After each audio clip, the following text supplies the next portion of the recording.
बिस्मिल्लाहि मिन शुरूरि अनफुसिना व मिन सय्यिआति अअमालिना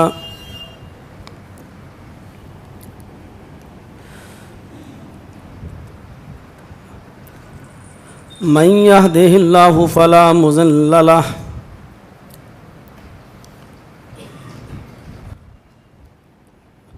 व मन युज़लिल फला हादिय लह।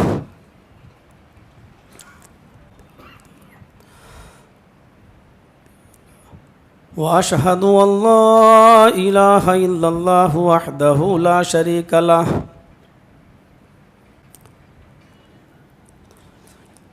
व अशहदु अन्न मुहम्मदन अब्दुहु व रसूलुहु। अम्मा बाद फ़इन्न खैरल हदीस किताबुल्लाह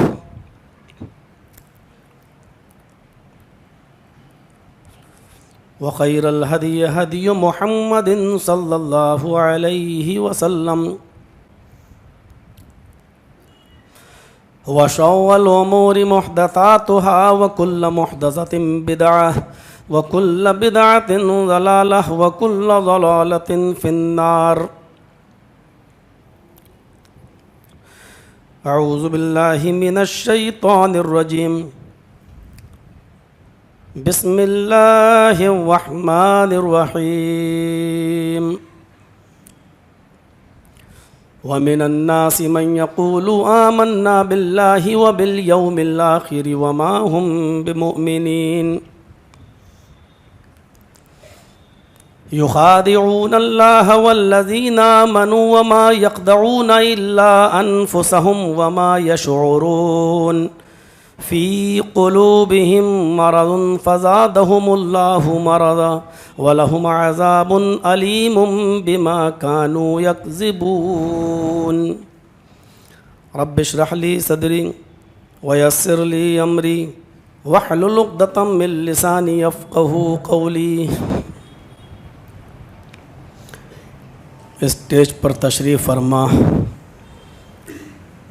मुअक्कर उलमाए किराम,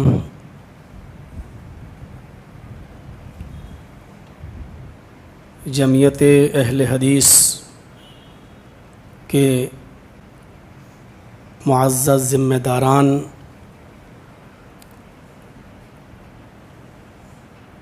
मस्जिद हाज़ा की कमेटी से जुड़े हुए नहायत ही बाएहतराम अराकीन, यमगनूर और उसके अतराफ़ व अकनाफ़ से तशरीफ़ लाए हुए मुअज़्ज़ज़ सामईन हज़रात, इस्लामी ख़वातीन, पर्दा नशीन, प्यारी माँ और बहनों, कौम व मिल्लत के लायक़वर नौजवानों, मुस्तक़बिल के होनहार अज़ीज़ बच्चों,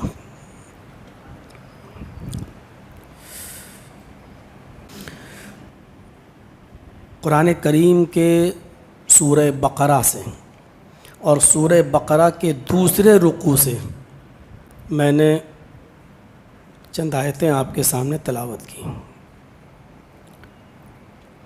इन आयात के अंदर अल्लाह तबारक व तआला ने इंसानियत की सबसे ख़तरनाक किस्म का ज़िक्र किया है। मैंने इन आयात को सिर्फ़ इस मकसद के तहत पढ़ा है कि हम ये एहसास दिला सकें आपको कि इंसानियत की इस तीसरी किस्म के अंदर हम तो शामिल नहीं हैं। अगर हैं तो ये बहुत ही ख़तरनाक बात है। हमारी आक़िबत, हमारी आखिरत बर्बाद है। इंसानियत की दो किस्मों का ज़िक्र तो अल्लाह ने सूरह बक़रा के पहले रुकू में कर दिया, लेकिन दूसरे रुकू में जो ज़िक्र किया है वो इंसानियत की डेंजर और ख़तरनाक किस्म का ज़िक्र किया है। इंसानियत को हम 3 पार्ट्स में डिवाइड कर सकते हैं, तीन किस्मों में। पहली किस्म अहले ईमान की और दूसरी किस्म अहले कुफ्र की। अहले ईमान वाज़े है, अहले कुफ्र भी वाज़े है। ये मोमिन है, ये काफिर है, वाज़े है। लेकिन तीसरी किस्म ये बड़ी ख़तरनाक है। वो चोला हमारा ही पहनती है, रहन सहन हमारे ही साथ होता है, उनका उठना बैठना, खाना पीना, सोना जागना, शादी ब्याह, बिजनेस, कारोबार, लेन देन, ये सब हम लोगों के साथ ही होता है आपस में। लेकिन उनको समझ पाना ये बड़ा मुश्किल होता है कि इनको हम अहले ईमान में शामिल करें या अहले कुफ्र में इनको शामिल करें। ज़रा गौर कीजिए, वो अल्लाह को मानेंगे, जिन चीज़ों पर ईमान लाना ज़रूरी है वो उन चीज़ों पर ईमान लाने का दावा भी करेंगे, लेकिन अल्लाह कहता है इसके बावजूद वो मोमिन नहीं होंगे। व मिनन्नासी मन यक़ूलु आमन्ना बिल्लाहि व बिल यौमिल आखिरी। व मिनन्नास में मिन तबईज़िया है, कुछ लोग तुम्हें ऐसे भी मिलेंगे जो कहेंगे आमन्ना बिल्लाह, हम तो अल्लाह पर ईमान लाए, व बिल यौमिल आखिर, वो कहेंगे हम क़यामत के दिन पर भी ईमान रखते हैं। वो अल्लाह को मानेंगे, नबी को मानेंगे, कुरान को मानेंगे, जन्नत का इकरार करेंगे, जहन्नम की तस्दीक करेंगे, क़यामत को मानेंगे, हर चीज़ पर इकरार करेंगे हर चीज़ का। लेकिन अल्लाह ने क्या कहा, वमा हुम बिमुमिनीन, धोखा मत खा जाना, ये मोमिन नहीं होंगे। ये हमको आज एहसास पैदा करना है और सोचना है अपने गरीबानों में झांक कर कि हम लोग कहीं ऐसे तो नहीं हैं।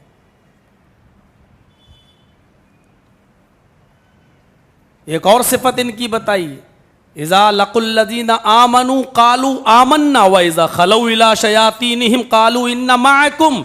इनकी सबसे बड़ी पहचान ये होगी कि जब ये मोमिनों से मुलाकात करेंगे, इज़ा लक़ुल्लज़ीना आमनू क़ालू आमन्ना, जब मोमिनों से मुसाफ़ा करेंगे, उनसे हाथ मिलाएंगे, उनसे मुलाकात करेंगे तो कहेंगे हम तो मोमिन हैं।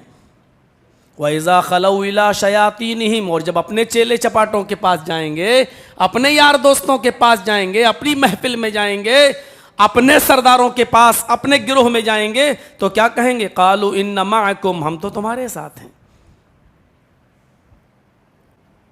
नहनु मुस्तहज़िऊन, हम तो मजाक कर रहे थे उनके साथ, जो आपने देखा है हम हकीकत में नहीं, हम तो मजाक कर रहे थे।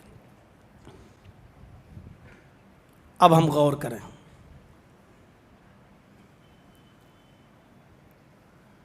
सोचें थोड़ी देर के लिए, तख़य्युल की शाहराह पर सवार होकर हम अपने दिमाग को इस जगह पर लाएं तो ऐसा महसूस हो रहा है कि शायद कुरान की आयतें हम ही लोगों के बारे में नाजिल हो रही हैं।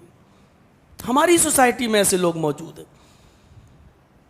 गौर कीजिए, इंसानियत की ख़तरनाक किस्म का जिक्र दूसरे रुकू में अल्लाह रब्बुल आलमीन ने किया है। पहले रुकू में तो अहले ईमान और अहले कुफ्र का जिक्र कर दिया। अलिफ लाम मीम, अल्लाहु अअलमु बिमुरादिही, इसका माना और मतलब अल्लाह ही बेहतर जानता है। ज़ालिकल किताबु ला रैब फ़ीह, ये किताब, ये कुरान जो तुम पढ़ते हो बिला शक व शुबा सही है, इसके अंदर शक करने की कोई गुंजाइश नहीं है। हुदल लिल मुत्तकीन, मुत्तकियों के लिए, अल्लाह से डरने वालों के लिए हिदायत है। मुत्तकी जो अल्लाह से डरेगा वही तो मोमिन होगा। अल्लज़ीना युमिनून बिल गैब, मुत्तकी कौन, मोमिन कौन, जो गैब पर ईमान रखते हैं, छिपी हुई चीज़ों पर ईमान रखते हैं। अल्लाह को देखा नहीं ईमान है, जिनको देखा नहीं लेकिन ईमान है कि हाँ अल्लाह ने जिन्नों को भी पैदा किया है। जन्नत देखी नहीं लेकिन ईमान है, जहन्नम देखी नहीं लेकिन तस्लीम करते हैं। अल्लज़ीना युमिनून बिल गैब, फरिश्तों को देखा नहीं लेकिन यकीन है, ईमान है। व युकीमूनस्सलाह, और जो नमाज कायम करते हैं, नमाज पढ़ते नहीं। नमाज पढ़ने के लिए तो ऐसी कौमें मौजूद हैं आज भी जो एक एक हफ्ते की इकट्ठी नमाजें पढ़ लेती हैं। ऐसे लोग आज मौजूद हैं। मैं जिस इलाके में से बिलोंग करता हूँ, लखनऊ, वहाँ भरे पड़े हैं ऐसे लोग, एक एक हफ्ते की नमाज इकट्ठी पढ़ लेते हैं, एक एक महीने की भी पढ़ लेते हैं। तो नमाज पढ़ना नहीं बताया। युकीमूनस्सलाह, जो नमाज कायम करते हैं। नमाज का क़याम क्या है? इन्नस्सलात कानत अलल मुमिनीन किताबम मौक़ूता, नमाज मुसलमानों पर उनके वक्त पर, वक्त मुतय्यना पर फ़र्ज़ की गई है।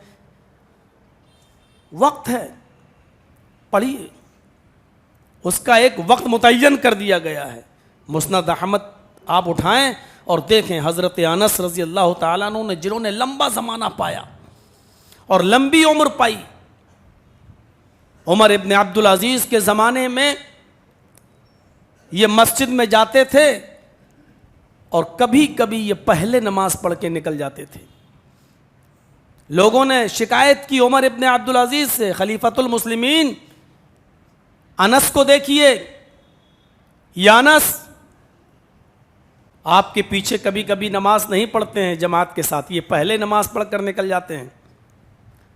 तलब किया गया, उमर इब्न अब्दुल अजीज़ ने वजह पूछी, क्यों?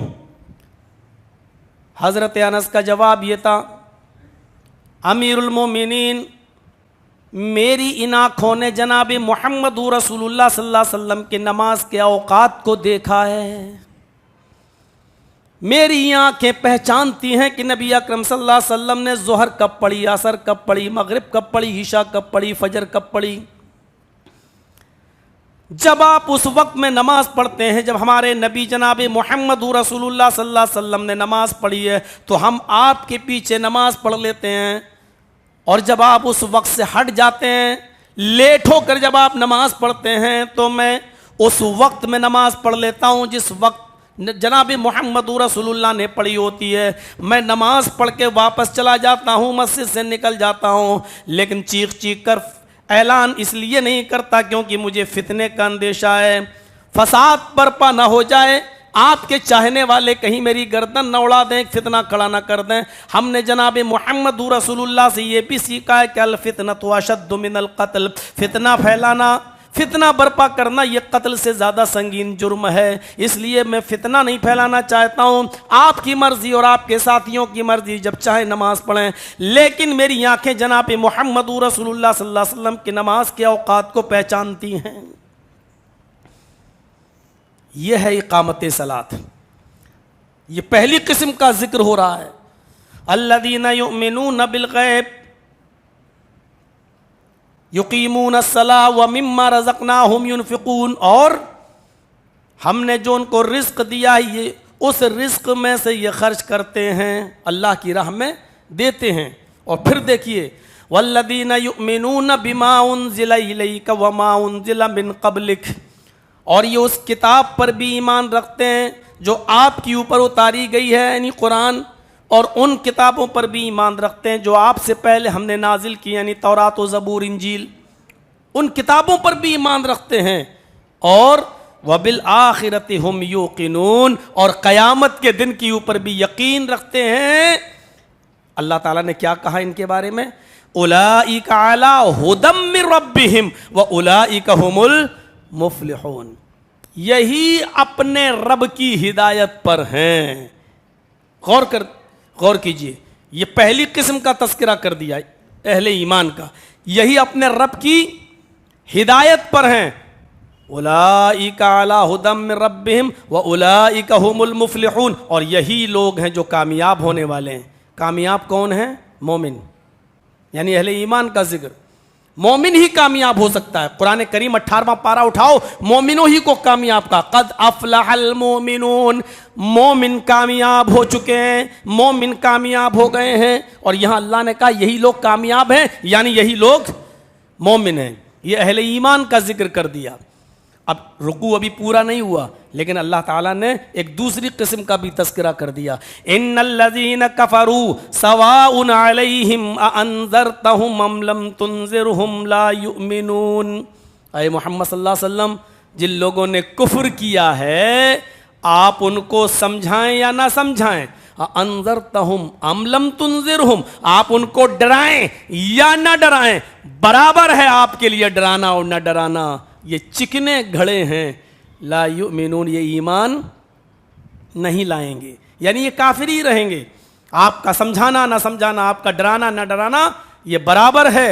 ये ईमान क्यों नहीं लाएंगे, वजह बता दी। खतमल्लाहु अला कुलूबिहिम व अला अबसारिहिम गिशावा। खतमल्लाहु अला कुलूबिहिम, अल्लाह ताला ने इनके दिलों पर मोहर लगा दी है। खतमल्लाहु अला कुलूबिहिम व अला अबसारिहिम गिशावा, और इनकी आंखों के सामने एक पर्दा डाल दिया है। अभी हमारे सामने पर्दा डाल दो तो पर्दे के पीछे क्या है ये हमें दिखाई नहीं देगा। ये दीवार एक पर्दा है, हमें पर्दे के पीछे मालूम नहीं क्या है। तो अल्लाह ने क्या कहा, इनके दिलों पर मोहर लगा दी है और इनकी आंखों के सामने पर्दा डाल दिया है।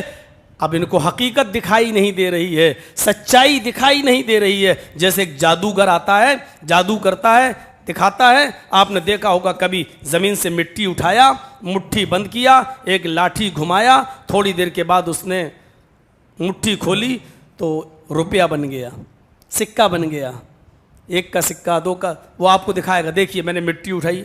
हालांकि वो मिट्टी को रुपया नहीं बना रहा है। अगर मिट्टी को रुपया बनाने का हुनर उसको मालूम होता तो थोड़ी देर के बाद फिर वो दामन फैलाकर आप ही से भीख नहीं मांगता, एक एक रुपए की, दो दो रुपए की। उसने हमारी आंखों पर पर्दा डाल दिया है, हमें दिखाई नहीं दे रही सच्चाई क्या है। हालांकि वो मिट्टी है लेकिन हमारी आंखों पर पर्दा पड़ा होता है। तो अल्लाह कह रहा है कि हमने इनकी आंखों पर पर्दा डाल दिया। खतमल्लाहु अला कुलूबिहिम व अला अबसारिहिम गिशावा, इनकी आंखों के सामने पर्दे डाल दिए हैं।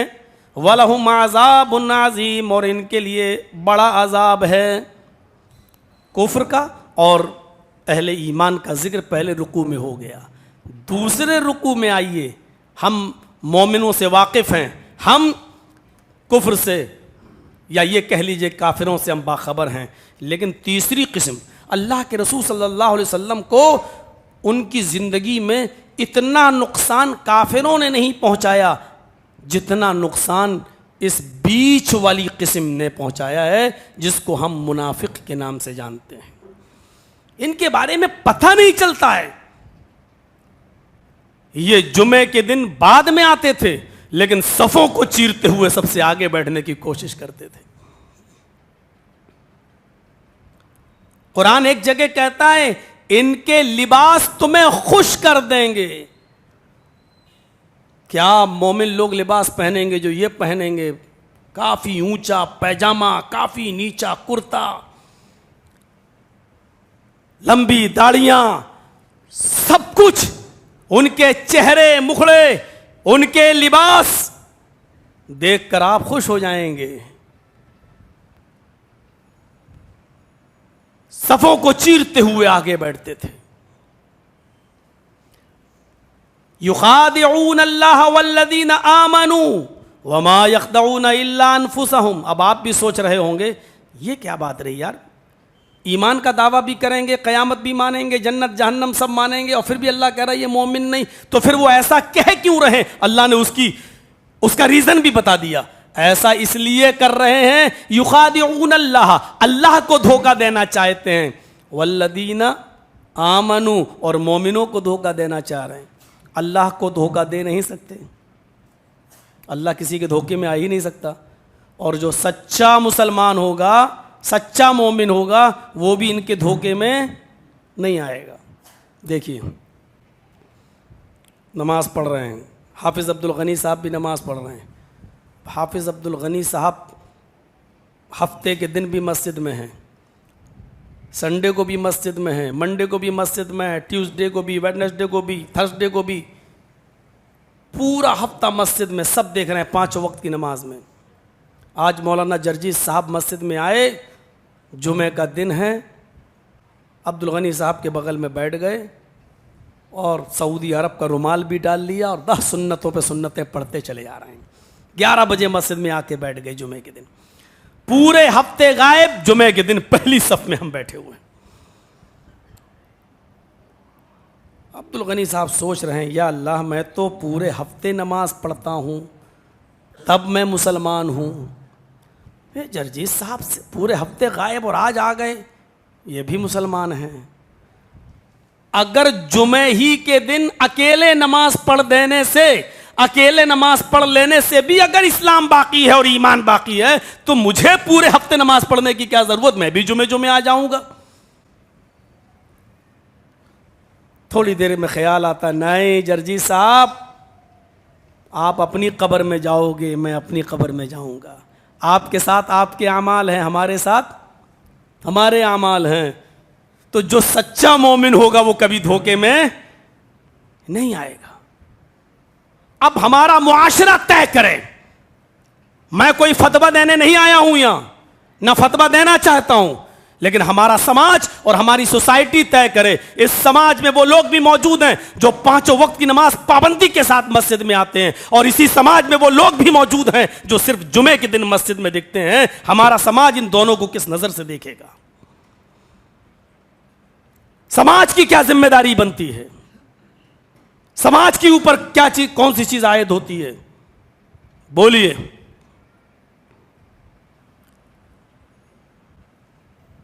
हजरत उमर फारूक रज़ी अल्लाह ताला अन्हु एक इलाके में जाते हैं, फजर की नमाज पढ़ने के लिए टाइम हो जाता है फजर का। जब उस इलाके में फजर की नमाज पढ़ने के लिए जाते हैं तो लोगों ने अमीरुल मोमिनीन को नमाज के लिए खड़ा कर दिया। हजरत उमर नमाज पढ़ाने लगे। नमाज पढ़ाने के बाद जब फारिग हुए और चेहरा मुक्तदियों की तरफ किया तो क्या देखते हैं कि एक शख्स की फजर की नमाज में से एक रकात तो छूट गई है। दोनों नहीं छूटी, एक रकात छूट गई है, और फजर की। हजरत उमर रज़ी अल्लाह ताला अन्हु उस आदमी को देखने लगे। एक रकात उसकी तर्क हुई थी। जब उसने वो रकात पढ़ ली और सलाम फेर दिया तो अमीरुल मोमिनीन समझ गए कि इसकी एक ही रकात छूटी है। बाहर निकले, जो उनकी खुफिया फोर्स थी, जो CID थी, हज़रत उमर ने एक शख्स को बुलाया और कहा कि फ़लाँ आदमी जो फ़लाँ कोने में बैठा हुआ है और कुरान की तिलावत कर रहा है, इस आदमी का नाम अपनी डायरी पर नोट कर लो।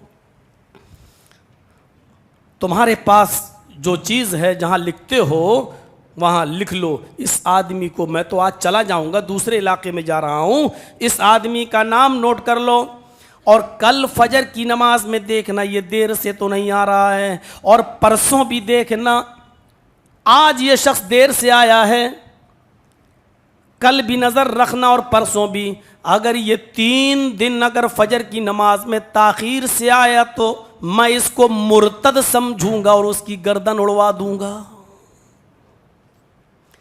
CID वाला, पुलिस वाला कहने लगा, पढ़िए तज़किरतुल हुफ़्फ़ाज़ अल्लामा शमसुद्दीन ज़हाबी की। मेरे भाइयों, वो खुफिया फोर्स का आदमी जो अमीरुल मोमिनीन का मुतय्यन करदा था, कहने लगा, अमीरुल मोमिनीन, मैं इस शख्स को जानता हूँ, बड़ा नेक है, रोज़ाना वक्त से पहले आता है, इंसानी ज़रूरियात हैं, बहुत सी चीज़ें हैं, हो सकता है आँख लग गई हो इसलिए आज देर से आया हो, ये भी हो सकता है कि क़ज़ाए हाजत गया हो, पेशाब व पायखाना इंसान की ज़रूरत है, हो सकता है कि उसमें देर लग गई हो इसलिए देर से आया हो। हज़रत उमर कहते हैं, अल्लाह करे कि तुम्हारी बात सही निकले, अल्लाह करे कि उसको यही परेशान, यही चीज़ हो। लेकिन मैंने जनाब मुहम्मदुर रसूलुल्लाह से सुना है, आपने फरमाया कि मुनाफिकों के ऊपर 2 नमाजें बहुत बोझल होंगी, बहुत भारी होंगी। उनमें एक नमाज आपने इशा की बताई और दूसरी नमाज फजर की। अगर इस आदमी ने कल भी ताखीर की और परसों भी, 3 दिन ये देर से आया तो मैं इसको मुनाफिक समझूंगा, मुर्तद समझूंगा और इसकी गर्दन उड़वा दूंगा। इस वाक़े की रोशनी में हम अपने आप को जरा महसूस करें कि हम कहां बैठे हैं, और वो लोग महसूस करें जो सिर्फ जुमे ही के दिन आते हैं मस्जिद में नमाज पढ़ने, वो महसूस करें कि हम कहां हैं। क्या जो जुमे के दिन नमाज पढ़ने आते हैं, क्या वो हमारे साथ कारोबार नहीं कर रहे हैं? क्या वो हमारे साथ बिजनेस नहीं कर रहे हैं? क्या वो हमारे साथ लेन देन नहीं कर रहे हैं? क्या उनकी बेटियों की शादी हमारे बेटों के साथ और हमारी बेटियों की शादी उनके बेटों के साथ नहीं हो रही है? क्या समाज में उनको मकबूलियत हासिल नहीं है? इसीलिए मैंने कहा कि समाज गौर करे कि वो उनके साथ आपका क्या मामला है, हमारा उठना बैठना उनके साथ कैसा है। हजरत उमर फारूक तो समाज से ऐसे लोगों को निकाल दिया करते थे। एक बार रात की तारीकी में गश्त करने निकले तो क्या देखते हैं कि एक औरत झोंपड़ी के अंदर है और चीख रही है, काश मेरा शौहर होता, मेरे पास होता, या मुझे नज़र इब्न हारिस मिल जाए। वो एक शेर पढ़ती हुई गुनगुना रही थी कि काश नज़र इब्न हारिस मुझे मिल जाए। अमीरुल मोमिनीन ने उस घर का नंबर नोट किया, सुबह होकर उस औरत को बुलाया, पूछा ये नज़र इब्न हारिस कौन है। पहले तो वो आनाकानी करने लगी, जब हज़रत उमर ने सख्ती की तो पता चला कि नज़र इब्न हारिस उस इलाके का एक खूबसूरत नौजवान है। नज़र इब्न हारिस को बुलाया, कहा तुम इस औरत को जानते हो? उसने लाइल्मी का इजहार किया कि अल्लाह की कसम मैं इसको नहीं जानता हूँ। उस औरत से पूछा कि तुम इसको जानती हो कि नहीं? का फिर क्या वजह है? फिर तुम इसका नाम क्यों ले रही थी, इसके ऊपर फिदा क्यों थी? उस औरत ने बताया कि इसके बाल मुझे बहुत अच्छे लगते हैं, आगे की इसकी जुल्फ़ें मुझे बहुत अच्छी लगती हैं। हज़रत उमर फारूक रज़ियल्लाहु ताला अन्हु ने उस नौजवान के पूरे सर के बालों को कटवा दिया, बिल्कुल गंजा कर दिया, उस तरह चलवा दिया और उसके सर के ऊपर अमामा बांध दिया। लेकिन अमामा बांधने के बावजूद भी ये फितना ख़त्म नहीं हुआ। तो हज़रत उमर फारूक रज़ियल्लाहु ताला अन्हु ने उस आदमी को, नज़र इब्न हारिस को, शहर बदर कर दिया और दूसरे शहर में भेज दिया जहाँ ईसाइयों की बस्ती थी, और फरमाया कि यहाँ तुम रहो और ईसाइयों में दावत व तबलीग का काम करो। मेरे भाइयों ज़रा गौर करो कि कभी कभी जब कोई खूबसूरती फितने का बायस बन जाए और वो लड़कियों को फितने में मुब्तला कर दे, तो सारी लड़कियों को तो मुआशरे से नहीं निकाला जा सकता है, तो एक शरीफ इंसान को ही दूर कर दिया। क्यों? ये रहेगा तो लड़कियां फितने में मुब्तला रहेंगी। इसको ऐसी जगह भेज दिया जाए कि जहां ये दीन की दावत और तबलीग में लगा रहे और वहां के लोग इसके मजहब, दूसरा मजहब के होने की वजह से वहां की लड़कियां इसको लिफ्ट न दें। तो मेरे भाइयों ऐसे लोगों को हजरत उमर फारूक रज़ियल्लाहु ताला अन्हु दूसरे शहर मुंतकिल कर दिया करते थे। अब हम अंदाजा लगाएं कि जो चीज हमारी खूबसूरती का बायस बनी हुई है और बड़े बड़े बाल अगर हमारे इसीलिए अल्लाह तबारक व तआला ने कुरान में क्या फरमाया, लनस्फ़अम बिन्नासिया। पढ़िए, इक़रा बिस्मि रब्बिकल्लज़ी खलक़ वाली पूरी सूरत, लनस्फ़अम बिन्नासिया। लास्ट आखिर में क्या कहा? हम पेशा अबू जहल को पेशानी पकड़ के घसीटेंगे। पेशानी पकड़ के घसीटने का मतलब क्या है? ये माथा थोड़ी पकड़ में आता है। पेशानी, ये बाल आगे के जिसको हम जुल्फी बाल कहते हैं, ये पकड़ के उसको खींचेंगे। इससे पता चलता है कुरान की आयत से कि आगे के बालों को बड़ा करना, जुल्फ को बड़ा करना, ये अबू जहल की अलामत थी और अबू जहल का ये शेवा था। आगे के बालों को बड़ा बड़ा रखना ये अबू जहल का शेवा था। आज हमारी नौजवान नस्ल अगर इस फितने में मुब्तला है तो वो मोहम्मद रसूलुल्लाह की सुन्नत को नहीं, अबू जहल के तरीके को वो जिंदा कर रही है। बचना चाहिए हमें इन चीजों से। तो गौर कीजिए, आप ये अल्लाह को धोखा देना चाह रहे हैं, मोमिनों को धोखा देने की कोशिश कर रहे हैं, लेकिन अल्लाह तो धोखे में आ नहीं सकता। और जो पक्का सच्चा मोमिन होगा वो भी धोखे में आएगा नहीं। तू अपनी कब्र में जाएगा, मैं अपनी कब्र में जाऊंगा, नहीं नहीं, तो हफ्ते में एक दिन नमाज पढ़ता तू पढ़, लेकिन हम नहीं, हम तो बराबर आएंगे और बराबर पढ़ेंगे। हैं? आप गौर कीजिए, अब देखिए, आप हम एक दिन की तो नमाज पढ़ रहे हैं हफ्ते में एक दिन जुमे में, और वो भी अल्लाह के लिए नहीं है। आप पूछ लीजिए भाई जुमे के दिन आप क्यों आए हो, कल क्यों नहीं आए, नहीं सर टाइम नहीं मिला, तो आज क्यों आए हो, सब जुमा है। अच्छा जुमा है, जुमे को अल्लाह ताला देखता, बकिया दिन नहीं देखता। अरे नहीं ऐसी बात नहीं है मौलाना, तो अरे आप आज जुमा था, हर बात में कहा जुमा था। अरे जुमा था तो क्या हुआ, नमाज तो 5 वक्त की फर्ज थी। अरे मौलाना आप समझा कीजिए, जुमे के दिन की अहमियत ज़्यादा है। अच्छा ठीक है, बकिया दिन की कम थी क्या, या माफ़ है, नहीं है। लास्ट में कुरेदते रहिए, आखिर में वो ये बोलने पर मजबूर हो जाएगा, अरे मौलाना अगर जुमे के दिन भी नमाज नहीं पढ़ेंगे तो मोहल्ले वाले समाज के लोग क्या कहेंगे, अरे वो तो बड़ा कमीना आदमी है यार, वो तो जुमे तक की नमाज नहीं पढ़ता। ये आ गई बात है। आज हम एक टाइम की नमाज पढ़ते हैं, वो भी इसलिए कि समाज के लोग ये ना कहें कि उसको तो जुमा तक नहीं पढ़ता, उसको तो जुमे तक की नमाज नसीब नहीं होती है। एक वक्त की नमाज भी हमने पढ़ी और उसमें भी समाज को, मोहल्ले को, सोसाइटी को उसमें शामिल कर लिया। अब हदीस उठाइए अल्लाह के रसूल की, मन सल्ला युराई फक़द अशरक, जिसने दूसरे को दिखाने के लिए नमाज पढ़ी उसने शिर्क किया। एक वक्त की नमाज हम पढ़ रहे हैं, वो भी शिर्क कर रहे हैं।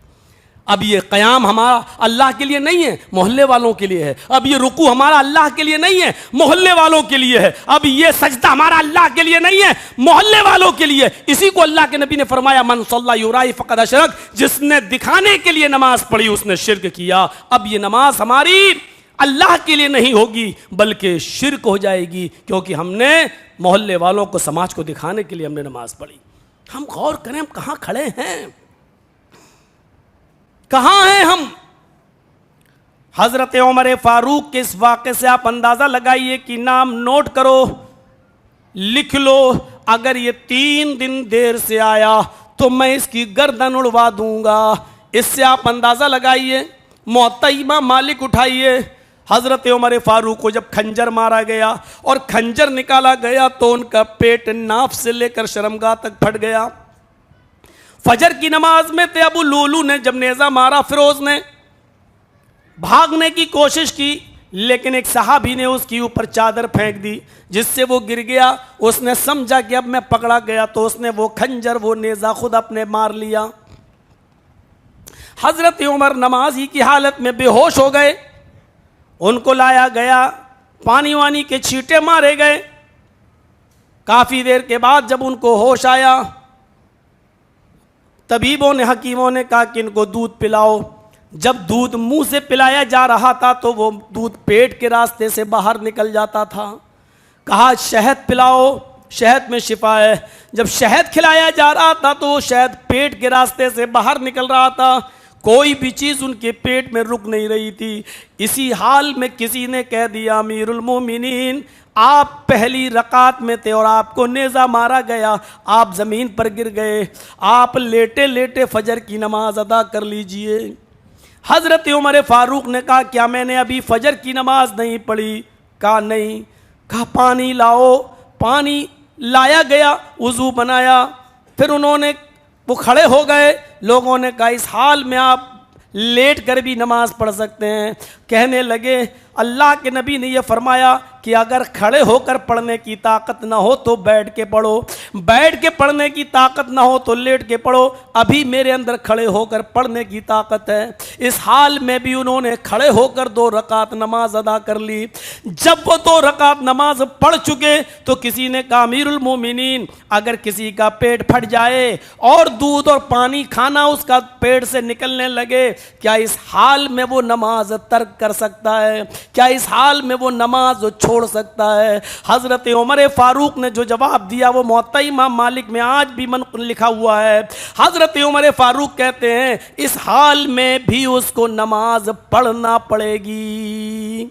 अगर खड़े होकर ताकत नहीं है तो बैठ के पढ़ ले, बैठ के नहीं है तो लेट के पढ़ ले, लेकिन नमाज पढ़ना पड़ेगी। अगर वो होश में है तो फिर पूछने वाले साइल ने कहा, मैंने ये नहीं पूछा कि पढ़ना पड़ेगी या नहीं, मैंने ये पूछा है अगर इस हाल में कोई नमाज तर्क कर दे, खाना पानी पेट से निकल रहा हो और वो इस हाल में नमाज तर्क कर दे तो उसका इस्लाम में क्या है, उसकी हैसियत क्या है? हजरत उमर फारूक फतवा देते हैं चीख कर जितनी जोर से बोल सकते हैं बोलते हैं, लिमन तर ला हज़्ज़ा फिल इस्लामी लिमन तरक अस्सलाह। इस हाल में भी अगर कोई नमाज तर्क कर देता है तो उसका इस्लाम में कोई हिस्सा नहीं है। ला हज़्ज़ा फिल इस्लाम, लाए नफी जिन्स, ला हज़्ज़ा कोई हिस्सा नहीं। जैसे हम और आप पढ़ते हैं ला सलाता लिमन लम यक़रा बिफातिहतिल किताब, सूरह फातिहा नहीं पढ़ी तो कोई नमाज नहीं। ऐसी का ला हज़्ज़ा फिल इस्लाम, उसका इस्लाम में कोई हिस्सा नहीं। अगर वो इस हाल में भी नमाज को तर्क कर देता है तो अब हम गौर करें मुआशरे में और सोसाइटी में,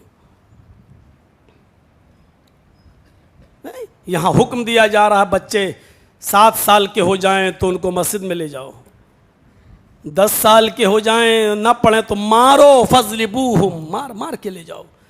अब सवाल पैदा होता है कि बेटा नमाज नहीं पढ़ रहा है तो चलो बाप को मार लिया जाए, बाप बेटे को मार ले, लेकिन बाप नमाज नहीं पढ़ रहा है, अब उस पर डंडा कौन उठाए, उसको कौन मारे?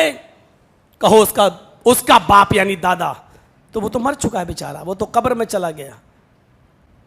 ये एहसास हमें खुद अपने अंदर पैदा करना होगा। वाकया उठाइए किले तुस्तर का, बुखारी शरीफ के अंदर मौजूद है। अब्दुल्ला इब्ने अब्बास से पूछिए, बुखारी के सफात पर यह मंजर देखिए, जंग हो रही, रात भर जंग चली और सहाबा किराम उस किले तक पहुंच गए, उसको फतह करने के बिल्कुल करीब पहुंच गए, मुहम्मदुर रसूलुल्लाह का झंडा लहराने के करीब पहुंच गए। इसी बीच फजर की अजान की आवाज कहीं से सुनाई देती है, अजान का वक्त हो जाता है, नमाज का वक्त हो जाता है। सहाबा किराम आखिरी आंखों में बातें करते हैं कि क्या किया जाए, नमाज पढ़ा जाए या इस किले को हासिल कर लिया जाए। अगर नमाज पढ़ने लगते हैं तो यहां तक पहुंचने के बाद अगर हम सब नमाज में शामिल हो गए तो काफिर फिर उस पर चढ़ाई कर देंगे और वहां तक पहुंच जाएंगे और जीती हुई लड़ाई हम हार जाएंगे। और अगर हम किले पर जाकर झंडा लहराते हैं, ये काफिर जो थोड़े से रह गए इनको भगाते हैं, इनको हटाते हैं, तो नमाज छूट रही है, नमाज का वक्त जा रहा, अब क्या किया जाए। इशारों में बातें होती हैं और फैसला ये होता है कि इस किले को हासिल कर लिया जाए। किला हासिल कर लिया गया, चढ़ गए साहबा और उस पर इस्लाम का झंडा लहरा दिया गया। इस्लाम का झंडा उसके ऊपर लहरा दिया, लेकिन सूरज तुलू होने लगा। साहबा किराम उसी जंगल में तयम्मुम करते हैं और फिर सूरज निकलने के बाद फजर की नमाज जमात के साथ पढ़ते हैं। अब्दुल्ला इब्ने अब्बास नमाज पढ़ा रहे हैं। मेरे प्यारे साथियों, सजदे में जाते हैं, इतने आंसू गिरते हैं कि उनके आंखों से गिरने वाले आंसुओं से वो जमीन तर हो जाती है, वो जमीन गीली हो जाती है, भीग जाती है। सलाम फेरा, लोगों ने रोने की वजह पूछी, आप क्यों रो रहे हैं? तो अब्दुल्ला इब्ने अब्बास का जवाब ये था कि मैंने जब से नमाज पढ़ना शुरू की है और आज जो मैंने ये नमाज पढ़ी है, ये ज़िंदगी की मेरी पहली फ़र्ज नमाज है फजर की। ये मेरी पहली फजर की फ़र्ज नमाज है जो सूरज निकलने के बाद मैं अदा कर रहा हूँ। अगर ये किले तुस्तर का मामला ना होता तो मेरी दुनिया व माफिया मुझसे छीन ली जाती तो मुझे इतना अफसोस नहीं होता जितना अफसोस मुझे इस अव्वल वक्त के चले जाने का हो रहा है। मेरे भाइयों, जिंदगी की एक नमाज, वो भी किले तुस्तर को हासिल करने के लिए उन्होंने अव्वल वक्त पे न पढ़ के सूरज निकलने के बाद अदा की है, तो उस पर इतना अफसोस और इतना रोए कि जमीन तर हो गई। इस बुखारी के इस वाक़े के पसे मंजर में हम अपना जायजा लें, अपनी औलाद का जायजा लें, अपनी बीवी का जायजा लें, अपने घर का जायजा लें, अपने समाज का जायजा लें और देखें कि हम कहां खड़े हैं, कहां हैं हम। इस बात का अंदाजा लगाएं। वमिनन्नासि मन यक़ूलु आमन्ना बिल्लाहि व बिल यौमिल आखिर व मा हुम बिमुमिनीन। ऐसे लोग तुम्हें मिलेंगे जो अपनी ज़बान से कहेंगे कि हम अल्लाह पर ईमान लाए, क़यामत के दिन पर ईमान लाए, वो मोमिन नहीं होंगे। सिर्फ ज़बानें कह रही होंगी लेकिन दिल से ईमान नहीं लाएंगे। युखादिऊन अल्लाह वल्लज़ीना आमनू, वो अल्लाह को और मोमिनों को धोखा देना चाहते हैं, हालांकि अल्लाह को धोखा दे नहीं सकते और सच्चे मोमिन उनके धोखे में आ नहीं सकते। वमा यख़दऊना इल्ला अनफुसहुम वमा यशऊरून, वो अपने आप को धोखा दे रहे हैं और उनको पता नहीं है, उनको शऊर नहीं है। वो समझ रहे हैं कि हाँ ये लोग हमें समझ रहे हैं मुसलमान, आ रहे हैं, बैठ रहे हैं, खा रहे हैं, पी रहे हैं, हम ये लोग हमें अपनी मेजॉरिटी का समझ रहे हैं, हालांकि वो अपने आप को धोखे में रखे हुए हैं।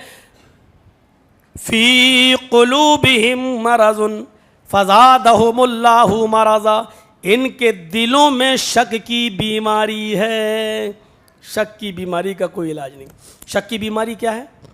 अरे पता नहीं कब्र में अजाब होगा भी या नहीं होगा, या ये मुल्ला मौलवी चिल्लाते रहते हैं। हम तो 50 बार कब्रस्तान से गुजरे हैं, कभी किसी मुर्दे की चीखने की आवाज़ नहीं सुनी। पता नहीं जहन्नम का अजाब होगा भी या नहीं होगा, ये मुल्ला मौलवी चिल्लाते रहते हैं। चलो मरेंगे तब देखा जाएगा। फी कुलूबिहिम मरदुन, इनके दिलों में बीमारी है शक की। फज़ादहुमुल्लाहु मरज़ा, तो अल्लाह ने और बढ़ा दिया। लो ये उसूल है, सब लोगे तो संभालेगा अल्लाह, बिगड़ोगे तो और ज्यादा बिगड़ जाओगे। इन्नल्लाह ला युगय्यिरु मा बिक़ौमिन हत्ता युगय्यिरु मा बिअनफुसिहिम, अल्लाह रब्बुल आलमीन किसी कौम की हालत उस वक्त तक नहीं बदलता जब तक कि वो कौम खुद अपनी हालत को बदलने की फिक्र नहीं करती है। हम अगर नहीं सुधरना चाहेंगे तो अल्लाह रब्बुल आलमीन हमें क्यों हिदायत देगा? आप कोशिश तो कीजिए, चेंज होने की कोशिश तो कीजिए।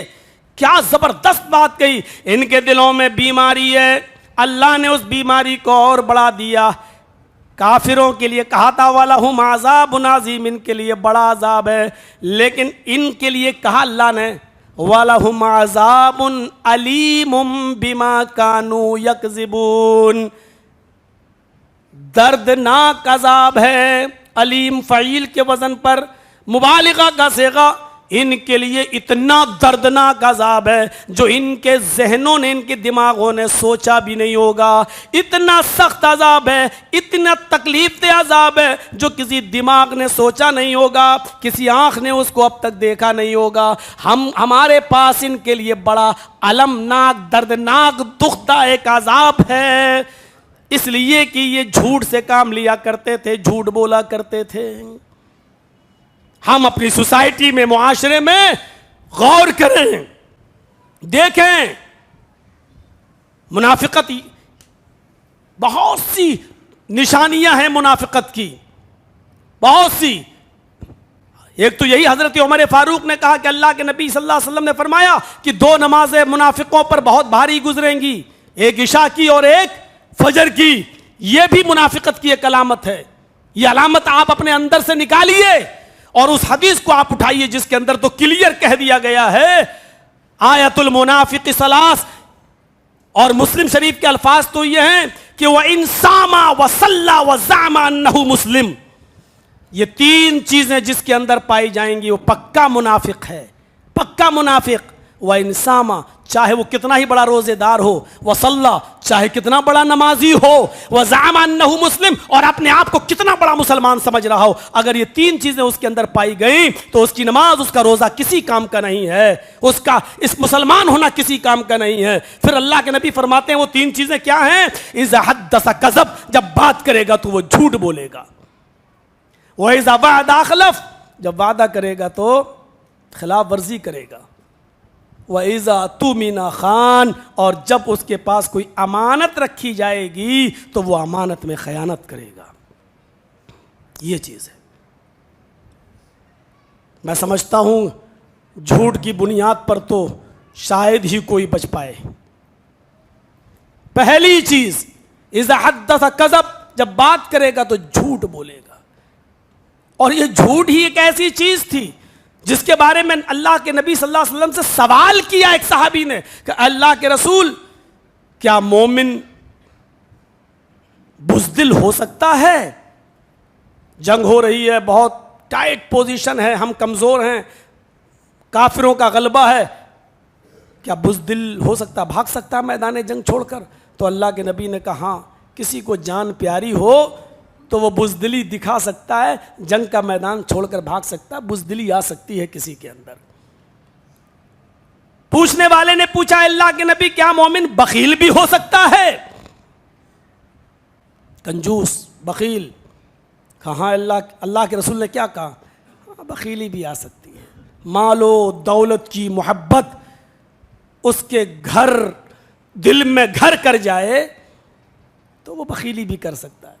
चमड़ी चली जाए लेकिन दमड़ी न जाए। अपनी खाल उधड़वाना कबूल कर लेगा लेकिन 1 रुपया ना जाए जेब से। वो एक फ़कीर था, किसी मांग रहा था, तो एक अमीर आदमी ने कहा, कमीने हर वक्त मांगता रहता है, नमाज नमाज पढ़ता नहीं है। उसने कहा, भाई तेरे पास इतनी गाय है, एक गाय दे दे।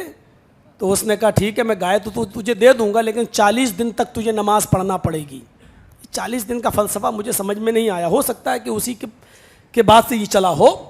तो उसने कहा कि 40 दिन पहले तू नमाज पढ़।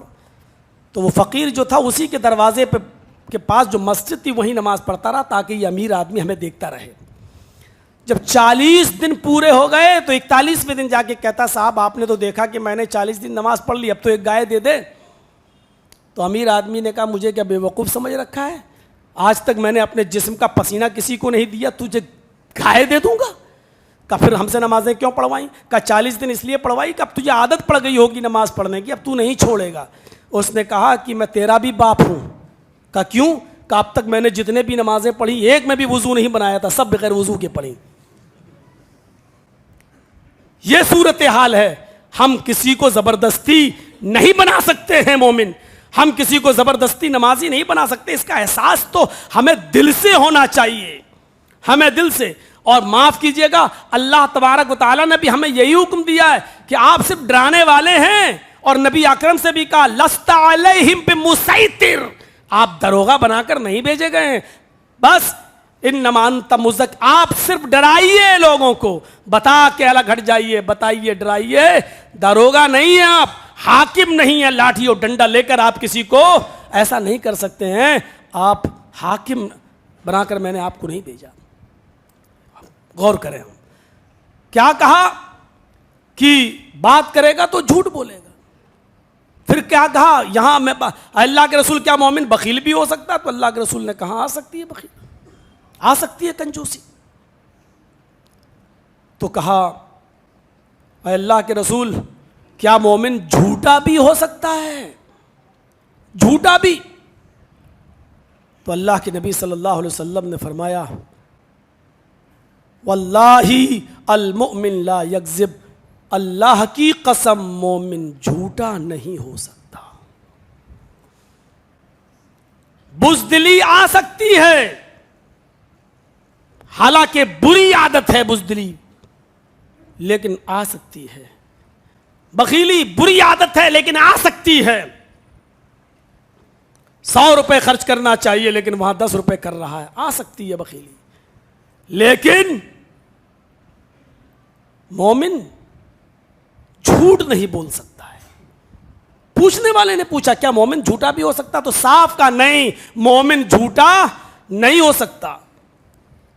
मालो दौलत की मोहब्बत होती है लोगों को। कुछ ऐसे भी लोग गुजरे हैं, हिशाम इब्न अब्दुल मलिक का दौर था और वो मक्का के जिम्मेदार थे, हाकिम थे, और उन्हीं के ज़माने में हज़रत उमर फ़ारूक रज़ी अल्लाह तआला अन्हु का पोता उम्रा करने के लिए आया। पोते का नाम सालिम, सालिम इब्ने अब्दुल्लाह इब्ने उमर, उमर का बेटा अब्दुल्ला और अब्दुल्ला का बेटा सालिम। तो कौन हुए? हज़रत उमर फ़ारूक के पोते। सालिम के बाप अब्दुल्ला और अब्दुल्ला के बाप उमर। तो हज़रत सालिम इब्ने अब्दुल्ला इब्ने उमर यानी सालिम पोते हैं, आए और तवाफ कर रहे थे, और उस वक्त का हाकिम, उस वक्त का खलीफा हिशाम इब्ने अब्दुल मलिक भी खाने काबा का तवाफ कर रहा था। हज़रत सालिम इब्ने अब्दुल्लाह के जिस्म पर पैबंद लगा हुआ एहराम था, कई जगह से फटा हुआ था और उसमें जोड़ लगे हुए थे। हिशाम इब्ने अब्दुल मलिक की नज़र हज़रत सालिम इब्ने अब्दुल्लाह के फटे हुए पैबंद लगे हुए एहराम पर पड़ी तो लोगों से पूछा कि ये कौन है। लोगों ने जवाब दिया, खलीफा हिशाम, इनको आप नहीं जानते? नहीं, ये हज़रत उमर फारूक के पोते हैं, अमीरुल मोमिनीन के पोते हैं, सालिम इब्ने अब्दुल्लाह इब्ने उमर। हिशाम इब्ने अब्दुल मलिक ने अपना सर पकड़ लिया और रोने लगा। 22 लाख मुरब्बा मील पर हुकूमत करने वाली शख्सियत, खिलाफत करने वाली शख्सियत, आज उसका पोता खाने काबा का तवाफ कर रहा है तो उसके पास ऐसा कपड़ा भी नहीं है जो सही हो और थोड़ा सा धुला धुलाया हो और तवाफ कर सके। फटा हुआ पैबंद ज़दा एहराम में वो तवाफ कर रहा है। तवाफ करते करते टकरा गए। हिशाम इब्ने अब्दुल मलिक ने पूछा, आप कौन? सालिम इब्ने अब्दुल्लाह ने कहा कि मैं सालिम। क्या तुम मुझे जानते हो? क्या तुम मुझे जानते हो? सालिम ने जवाब दिया, नहीं। क्या तुम जानना पसंद नहीं करोगे कि मैं कौन हूं?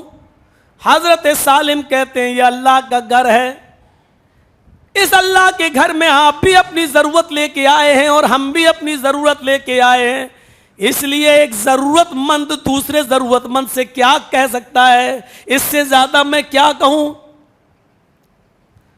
सालिम इब्ने अब्दुल्लाह से हिशाम इब्ने अब्दुल मलिक ने कहा, मैं हिशाम हूं। हजरत सालिम ने कहा, मुबारक हो।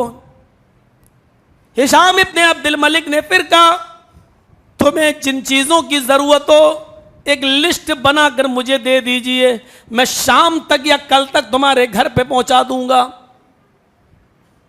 सालिम इब्ने अब्दुल्लाह ने कहा, शुक्रिया, मैं अल्लाह के घर में हूं, मैं अल्लाह के घर में हूं और अल्लाह के घर में होते हुए, अल्लाह के घर में मौजूद होते हुए मुझे किसी गैर के सामने हाथ फैलाने में शर्म आती है।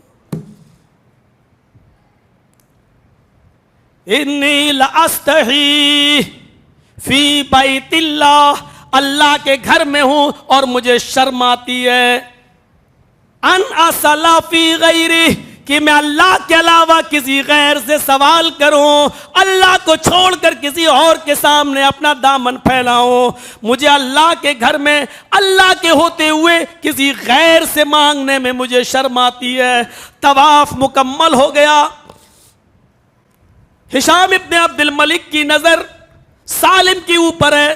क्या देखता है हिशाम इब्ने अब्दुल मलिक कि अब्दुल्ला इब्ने उमर ने अपने 7 चक्कर पूरे किए और मकाम इब्राहिम के पास जाकर उन्होंने 2 रकात नमाज अदा की और 2 रकात नमाज अदा करने के लिए अपने दोनों हाथों को अदा करने के बाद अपने दोनों हाथों को उसने फैला लिया है और अल्लाह से दुआ करने लगा। अब सालिम इब्ने अब्दुल्लाह ने क्या मांगा और क्या दुआ की, ये हिशाम को नहीं मालूम। हिशाम बाहर चला गया, सड़क के एक चौराहे पर खड़ा हो गया। ये दुआ हुआ मांगने के बाद जब ये जाने लगे तो चौराहे पर हिशाम इब्ने अब्दुल मलिक ने अब सालिम इब्ने अब्दुल्लाह को पकड़ लिया और कहा, सालिम, अल्लाह के घर में अल्लाह के अलावा किसी गैर से मदद मांगने में तुम्हें शर्म आती थी, ये तो अल्लाह का घर नहीं है, ये एक आम चौराहा है। अब बताओ मैं तुम्हारी क्या मदद कर सकता हूं? कितना अनाज चाहिए, कितना गल्ला, कितना कपड़ा, सोना और चांदी की भी जरूरत हो तो बताओ, मैं इस इलाके का जिम्मेदार हूं, तुम्हारे घर पहुंचा दूंगा। बताओ क्या तुम्हें मदद की जरूरत है? सालिम इब्ने अब्दुल्लाह सवाल करते हैं, अम हवाइज दुनिया अम मिन हवाइजिल आखिरा, तुम मेरी कौन सी जरूरत पूरी करना चाहते हो, दुनियावी या आखिरत की? अगर आखिरत की जरूरत पूरी कर सकते हो तो बताओ। हिशाम इब्न अब्दुल मलिक ने जवाब दिया है, सालिम तुम जानते हो आखिरत में कोई किसी के काम नहीं आएगा। क्या तुम्हें नहीं मालूम कि मोहम्मद रसूलुल्लाह ने अपनी बेटी फातिमा से भी कहा था, इन्नी ला उगनी अन्की मिनल्लाहि शैया, दुनिया में जो चाहे तुम मुझसे मांग ले, लेकिन मैं अल्लाह के यहाँ कयामत के दिन में मैं तेरे कोई काम नहीं आ सकूंगा। क्यों मजाक कर रहे हो? मैं आखिरत की जरूरत पूरी नहीं कर सकता, दुनियावी जरूरत बताओ, अनाज गल्ला कपड़ा लत्ता सोना चांदी ये मैं तुम्हें दे सकता हूं। कहा, हिशाम तुम मुझे दुनियावी जरूरत मेरी पूरी करना चाहते हो? नौजवानों सुनो, सालिम इब्न अब्दुल्लाह का जवाब सुनो। ये जवाब इस मस्जिद में बैठे हुआ हर नौजवान और जितने लोग बैठे हुए हैं वो सब सुने और अपनी आखिरत को मजबूत करें, अपनी आकिबत संभालें और बखालत और कंजूसी से भी तौबा करें। मेरे भाइयों जरा देखिए, सालिम इब्न अब्दुल्लाह जवाब देते हैं, आए हिशाम शायद तुम्हें मालूम नहीं कि तवाफ करने के बाद फिर मैंने क्या किया। कहा, तवाफ करने के बाद आपने 2 रकात नमाज पढ़ी। आपको मालूम नहीं कि 2 रकात नमाज पढ़ने के बाद मैंने क्या किया? हिशाम कहता है कि मुझे यह भी मालूम, उसके बाद आपने दोनों हाथ उठाकर दुआ मांगी है। आए हिशाम शायद तुम्हें यह मालूम नहीं कि मैंने अल्लाह से क्या मांगा। हिशाम कहते हैं, आए सालिम ये मुझे कैसे मालूम हो सकता है? दुआ तो तुम आहिस्ता आहिस्ता मांग रहे थे और मैं दूर खड़ा हुआ देख रहा था, तुमने अपने रब से क्या मांगा ये मैं क्या जानूं। सालिम इब्न अब्दुल्लाह कहते हैं, यही तो मैं आपको बताना चाहता हूं, मैंने अपने रब से क्या मांगा ये तो मैं तुम्हें नहीं बताऊंगा, ये मैं तुम्हें नहीं बताऊंगा कि मैंने अपने रब से क्या मांगा, लेकिन तुम बार बार मुझसे दुनिया का सवाल कर रहे हो, सोना चांदी दिरहमो दीनार कपड़ा लत्ता अनाज गल्ला ये सब बार बार कह रहे हो कि मुझसे दुनिया मांगो, मैं दुनिया की जरूरत पूरी कर दूं। आए हिशाम मैंने अपने रब से क्या मांगा ये तो मैं तुम्हें नहीं बताऊंगा, लेकिन जब मेरे दोनों हाथ उठे हुए थे तो इतना सुन लो, मा साल तो दुनिया मयम लिकुहा फकैफा सलुहा मल्ला यम लिकुहा, मैंने दुनिया तो उससे भी नहीं मांगी जो इस दुनिया का मालिक है, मैंने सोने और चांदी का सवाल तो उससे भी नहीं किया जो इस दुनिया का मालिक है, जो सब कुछ देने वाला है, मैंने गल्ला और अनाज कपड़ा और दुनिया की चीजों का सवाल तो मैंने उससे भी नहीं किया जो इस कायनात का मालिक है, फिर उससे दुनिया कैसे मांगू जो आज मरा और ये दुनिया कल दूसरे के हाथ में चली जाए, मैं उससे क्या दुनिया मांगू, तू इस दुनिया का मालिक ही नहीं तो फिर मैं तुझसे दुनिया क्या मांगू। थोड़ा सा मुंह लेके हिशाम इब्न अब्दुल मलिक चला गया। गौर करो सामने मौजूद है और हाकिम वक्त है, लेकिन मुंह पर जवाब क्या दे रहे हैं, मां साल तो दुनिया मयम लिकुहा, दुनिया तो मैंने उससे भी नहीं मांगी जो दुनिया का मालिक है, मैं तुमसे दुनिया क्या मांगू, ये दुनिया के मालिक हो ही नहीं तुम। क्या दुआ मांगते हो नमाजों के बाद, क्या दुआ मांगते हो, अल्लाह मेरे कारोबार में बरकत दे, अल्लाह मेरी रोजी रोटी में बरकत दे, अल्लाह मेरे बिजनेस में बरकत दे। ये रोजी रोटी और बिजनेस के सवाल तो मेरे भाइयों सहाबा भी नहीं किया करते थे, वो सवाल करते थे अल्लाह सब्बित कदमी अला दीनिक, चाहे कितनी परेशानियां मेरे ऊपर आए मेरे कदम को अपने दीन पर साबित रखना, आए अल्लाह जब तक तू मुझे जिंदा रख इस्लाम पर जिंदा रखना और खात्मा हो तो ईमान पर हमारा खात्मा फरमाना। फिर अल्लाह के रसूल ने खुद देखा कि सहाबा किराम ने दुनिया मांगना छोड़ दिया तो नमाज में ऐसी दुआएं बता दी कि जब दोनों सजदों के बीच में बैठो तो कुछ दुनिया भी मांग लो, अल्लाहुम्मा मगफिरली, मगफिरत की तलबे मगफिरत मांगा, फगफिरली अल्लाहुम्मा मगफिरली वरहमनी, रहमो करम का सवाल कर लो, वआफिनी सेहत व तंदुरुस्ती का भी सवाल कर लो, और वरज़ुक़नी और रोजी रोटी का भी सवाल कर लो। फिर अल्लाह के रसूल ने खुद ये दुआ बताई ताकि सहाबा किराम कम से कम नमाजों में भी अल्लाह से रोजी रोटी का सवाल करने लगे और मांगने लगे। मेरे भाइयों सहाबा किराम कभी दुआ नहीं करते थे, बल्कि कोई कहता था ये ले लो वो ले लो तो क्या कहते थे, तुम क्या दोगे, ये चीज़ तो मैंने उससे भी नहीं मांगी। आज हमारे अंदर बखीली कहाँ से आ गई है, ये जानते हुए भी कि ये चीज हमारी नहीं है, ये जानते हुए भी कि आज हम इसके मालिक हैं कल इसके मालिक हम नहीं रहेंगे। ये 17 साल 18 साल 20 साल का जो गैब हुआ है हमारे और आपके दरमियान, और आज हम जो आए हैं और इतने दिनों पहले जिन लोगों ने सुना, क्या ये बीच की जिंदगी ये चीख चीख कर ये नहीं कह रही है कि जर्जी साहब आप अपनी जिंदगी के 18-20 साल खत्म कर चुके हैं? और जो लोगों ने सुना था, क्या उनकी जिंदगी चीख चीख कर ये नहीं कह रही है कि हम भी अपनी जिंदगी के 20 साल कम कर चुके हैं? हम दो चीजों में से किसी एक चीज के करीब हो गए हैं, या तो अपनी जन्नत के या अपनी जहन्नम के। दो ही जगहों में से एक जगह जाना है। मेरे भाइयों, गौर करो, अगर हम अपनी जहन्नम के करीब हो रहे हैं तो ये हमारे लिए कितना बड़ा नुकसान है, कितना बड़ा खसारा है। हम कभी इस बात को सोचते हैं? और कल मैंने कहा था, कितना बड़ा बेवकूफ और पागल है वो बाप जो अपने बेटे का बर्थडे मनाता है और जन्मदिन मनाता है और केक काटते हुए कहता है हैप्पी बर्थडे टू यू। 5 साल 6 साल, अरे तेरा बेटा इतने दिन अपनी जिंदगी के कम कर चुका है और तू खुशी मना रहा है। तेरा बेटा इतने दिन अपनी जिंदगी के कम कर चुका है और तू मुबारकबाद पेश कर रहा है और केक काट रहा है। मैंने कल भी कहा था और आज भी कह रहा हूं, इससे बड़ा बेवकूफ और इससे बड़ा पागल और उससे बड़ा कमाकल बाप नहीं होगा जो अपनी औलाद का जन्मदिन मनाता हुआ केक काट रहा है, अपने बेटे की जिंदगी के कम होने पर खुशियां मना रहा है। इससे बड़ा बदअकल बाप कौन होगा?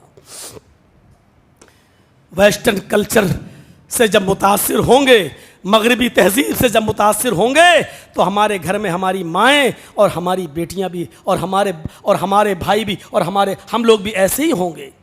वरना एक दौर था, पढ़िए मोहत्ता इमाम मालिक, एक सहाबिया के घर में जब एक बच्चा पैदा होता है, बच्चा पैदा हुआ और बच्चे ने जब पेशाब किया तो माँ ने उसी दिन उसकी शर्मगाह पर पानी डाला। जब भी पेशाब करता बच्चा तो माँ पानी डालती। जब बच्चा चलने के लायक हुआ और पहला दिन था तो माँ देख रही है कि बच्चा क्या करता है।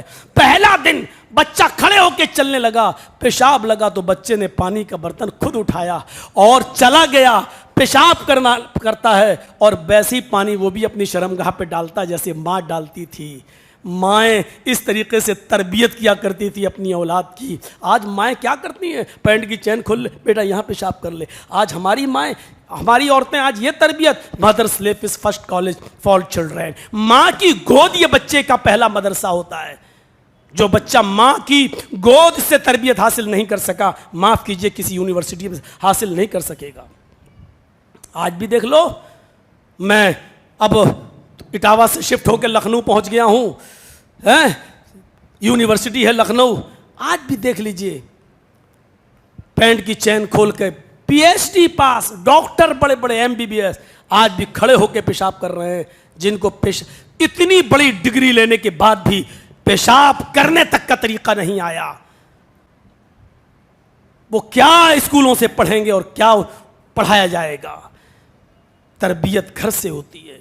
हम गौर करें, सीखो। मां क्या कहा उसने? मैंने तो दुनिया का सवाल उससे भी नहीं किया। मां साल तो दुनिया में यमलिकुहा, जो दुनिया का मालिक है। फकैफा सालुहा मन ला यमलिकुहा, फिर उससे कैसे मांगू जो मालिक ही नहीं, कुछ भी मालिक नहीं है। चले गए, ऐसे ही जिंदगी गुजार ली, ऐसे ही जिंदगी। हमारे और आपके लिए अल्लाह ताला ने एक दुआ बताई है, इस दुआ को पढ़िए। हम ये नहीं कह रहे हैं कि हज़रत सालिम इब्ने अब्दुल्लाह के इस वाक़े से अब हम बिल्कुल सब कुछ लुटा के और जंगल में चले जाएं और रहबानियत अख्तियार कर लें, ये भी नहीं। अल्लाह ताला ने हमें दुनिया तर्क करने का हुक्म भी नहीं दिया कि हम बिल्कुल छोड़ दें। एक दुआ सिखलाई, इस दुआ को अपना वजीफ़ा बनाओ। रब्बना आतिना फिद दुनिया हसनतन व फिल आखिरति हसनतन व क़िना अज़ाबन्नार। आय अल्लाह, दुनिया में जो भलाइयाँ वो तू हमें अता फरमा, जो खूबियाँ दुनिया के अंदर वो तू हमें अता फरमा, और आखिरत में भी जो अच्छाइयाँ हैं, जो अच्छी चीज़ें हैं वो तू हमें अता फरमा, और हर हाल में व क़िना अज़ाबन्नार, हमको जहन्नम के अज़ाब से बचा ले, जहन्नम के अज़ाब से हमको नजात अता फरमा। दुनिया को तलब करने की दुआ भी सिखलाई, रब्बना आतिना फिद दुनिया, लेकिन अच्छी चीज़ें, अच्छी चीज़ जो भी दुनिया में हो वो तो हमें अता फरमा। मेरे भाइयों, उस्मान गनी रज़ी अल्लाह तआला अन्हु पर एक नज़र डालिए। अल्लाह के नबी सल्लल्लाहु अलैहि वसल्लम ग़ज़वे तबूक के लिए कुछ चंदा मांग रहे हैं, है कोई जो दे? हज़रत उस्मान उठते हैं और कहते हैं मैं 100 ऊँट दे रहा हूँ। अल्लाह के नबी कहते हैं उस्मान तुमने 100 दे दिए, उस्मान के अलावा कोई और है जो 100 ऊँट दे। हजरत उस्मान दोबारा उठते हैं कि मैं 100 और दे रहा हूँ। अल्लाह के नबी फरमाते हैं उस्मान के अलावा कोई और है जो 100 ऊँट दे। तीसरी बार भी उस्मान गनी उठते हैं और कहते हैं मैं 100 और दे रहा हूँ। अल्लाह के नबी फरमाते उस्मान अब ये हुक्म तुम्हारे लिए नहीं, तुम 300 दे चुके हो, उस्मान के अलावा कोई और है जो 100 ऊँट दे। हजरत उस्मान चौथी बार उठते कि अल्लाह के नबी मैं 100 और दे रहा हूँ। 7 मरतबा अल्लाह के नबी ने फरमाया उस्मान के अलावा कोई और उठे, लेकिन 7 बार हजरत उस्मान गनी उठते हैं। अल्लाह के नबी समझ गए अब जितनी बार भी मैं कहूँगा उस्मान गनी ही उठेंगे। आप खामोश हो गए, नमाज पढ़ाते हैं और नमाज पढ़ाने के बाद अल्लाह के नबी फरमाते हैं अभी अभी जिब्रील मेरे पास आए और मुझे पैगाम दिया इस मस्जिद में जितने भी लोग हैं वो सुन ले, आज उस्मान ने 700 सदका और खैरात करके इतना बड़ा नेक काम किया है, इतना बड़ा नेक काम किया है कि अभी अल्लाह ताला ने जिब्रील को भेज के मुझे बताया कि उस्मान से कह दो कि माज़र्रा उस्मान, माज़र्रा उस्मान, माज़र्रा उस्मान, मामिला बादल यौमी कत्तु। आज उस्मान ने इतना बड़ा नेक काम किया है, आज के बाद अगर मेरा उस्मान एक भी नेक काम न करे फिर भी अल्लाह उसको जन्नत देकर रहेगा, एक भी अमल न करे फिर भी अल्लाह उसको जन्नत देकर रहेगा। मेरे प्यारे साथियों जरा तसव्वुर करो कोई और नहीं उठ रहा है लेकिन उठ रहे हैं और नबी अकरम सल्लल्लाहु अलैहि वसल्लम की इज्जत रह जाए, आप मांगे और फिर कोई ना उठे तो नबी अकरम की बेइज्जती इंसल्ट मकसूद नहीं है। ऐसा कैसे हो सकता है? तो 7 बार जब कोई नहीं उठा तो उस्मान ही उठ रहे हैं, उस्मान गनी अपना दरवाजा खोल रहे हैं। था पैसा, था दौलत, लेकिन लुटाया भी बखीली और कंजूसी नहीं। इज़ा हद्दसा कज़ब, जब बात करेगा तो झूठ बोलेगा। तो ये झूठ इतनी बुरी चीज़, अल्लाह के रसूल ने कहा बखीली हो सकती है लेकिन झूठा नहीं हो सकता है।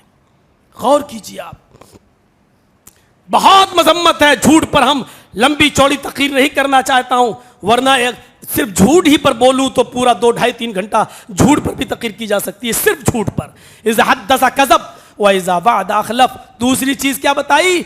जब वादा करेगा तो वादा खिलाफी करेगा। ये भी हमारे अंदर आम है।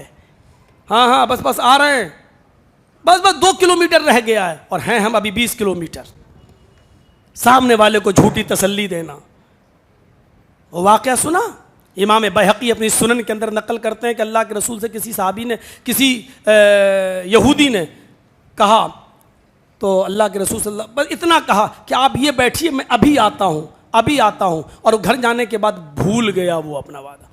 लेकिन अल्लाह के रसूल ने यह कह दिया था कि जब तक तुम नहीं आते हो मैं बैठकर तुम्हारा इंतज़ार कर रहा हूँ, जाओ। 3 दिन के बाद आया, फिर भी उसको याद नहीं आया। 3 दिन के बाद वो आया और नबी को वहीं बैठा हुआ देखा, तब याद आया, अरे आप तब से बैठे हैं? कहा हाँ, क्यों? कहा मैं तो चला गया था, मैं तो भूल गया। आपने कहा तुम भूल गए थे लेकिन मैं नहीं भूला था। इमाम बैहक़ी ने इसको अपनी सुनन के अंदर नकल किया है। तो अल्लाह के रसूल सल्लल्लाहु अलैहि वसल्लम वादे के बड़े वो थे। और ये वादे के बारे में यहाँ तक फरमाया कि जो वादा खिलाफी करता है वो मुनाफिकत है उसके अंदर, मुनाफिकत है उसके अंदर। वादा खिलाफी अल्लाह के नबी सल्लल्लाहु अलैहि वसल्लम ने उसको मुनाफिक की अलामत बताई है। वाइज़ा हद्दसा कज़ब, वादा खिलाफी करने वाला उसके अंदर मुनाफिकत है। 1/3 मुनाफिक।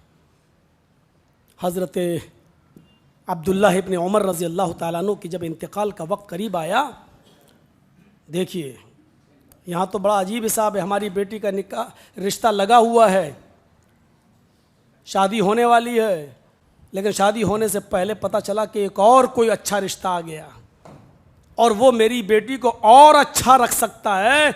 तो कोई ना कोई लड़के में ऐब निकाल कर रिश्ता तोड़कर उसके साथ कर दिया जाता है। अब्दुल्ला इब्न उमर की जब इंतकाल का वक्त आया तो वो जो लोग अयादत के लिए आए उनसे कहने लगे फ़लाँ नौजवान को बुलाओ। कहा कि वो तो यहाँ का रहने वाला नहीं है, कहीं दूर है। कहा कोई जाए और उसको बुला कर ले आए। कहा क्यों, इतना अहम क्यों? कहते हैं कि सुनो, जब मेरी बेटी नाबालिग थी तो मैंने उस नौजवान से वादा किया था कि जब मेरी बेटी बालिग हो जाएगी तो मैं तुम्हारे साथ उसका निकाह कर दूंगा।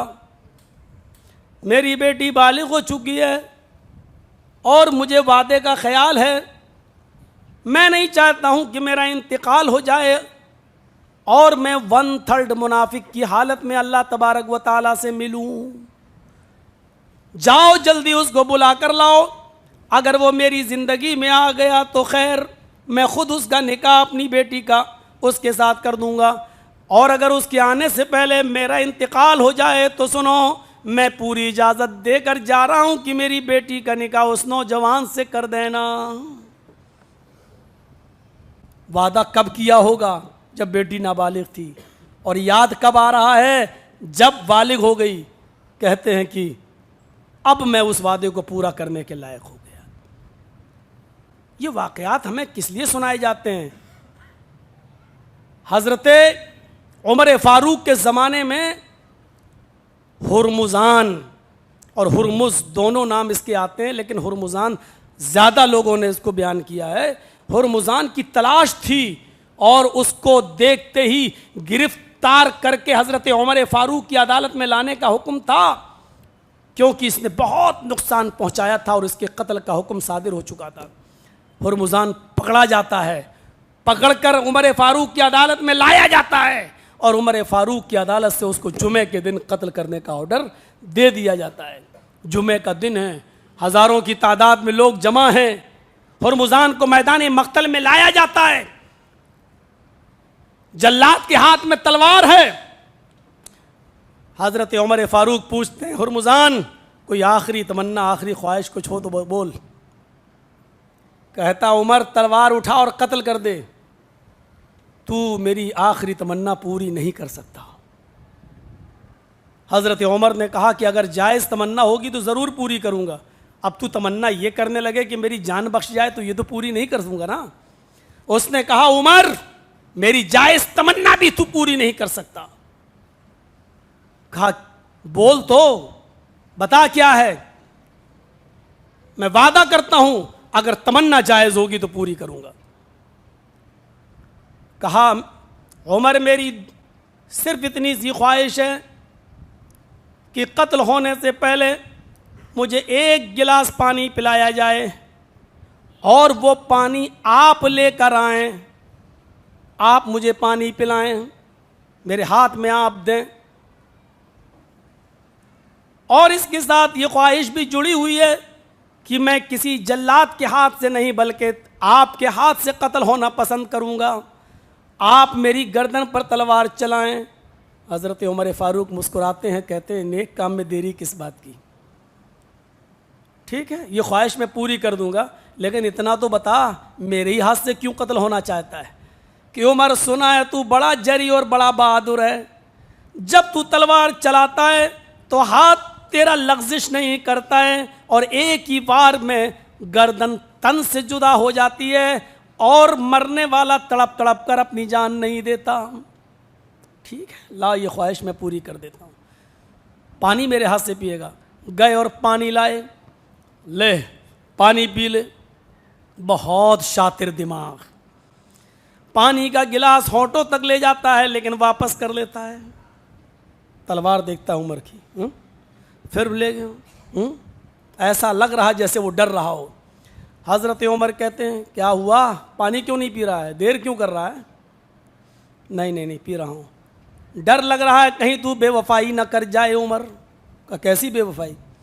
इसी बात का तो डर है कहीं ऐसा ना हो कि मैं पानी पीने लगूं और मेरा जहन पानी पे लग जाए और तू धोखा दे दे और तेरी तलवार पानी पीने भी न दे और मेरी गर्दन पर चल जाए। हज़रत उमर फ़ारूक